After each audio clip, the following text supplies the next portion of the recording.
Hi అందరికీ. అలా swipe చేయకండి బాబు. కొంచెం ఆగి కాస్త చెప్పేది పూర్తిగా విని సబ్స్క్రైబ్ చేసుకుని వెళ్ళొచ్చు కదా. సరేనండి. ఈరోజు మా చిన్నది, అదేనండి మా పాప, అమ్మా చికెన్ వండుతావా అంది. సరే కదా అని ఓకే చెప్పేశా. కానీ అది ఒక కండిషన్ పెట్టింది. ఒక వెజిటేబుల్తో కలిపి చికెన్ వండాలి అంట. ఇదెక్కడ సంతరా బాబు అనుకుంటూ ఫ్రిడ్జ్ ఓపెన్ చేశా. ఇంకోటండి, టమోటో కూడా వేయొద్దని చెప్పింది.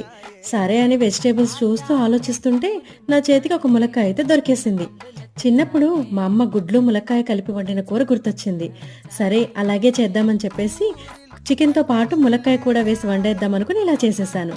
మొత్తానికి కూర అయితే సూపర్గా వచ్చిందండి. మా పాప అయితే దీనికి 5 స్టార్ రేటింగ్ ఇచ్చేసింది. మరి మీరెంత ఇస్తారో కామెంట్ చేస్తారు కదా. దయచేసి సబ్స్క్రైబ్ చేసి వెళ్ళండి.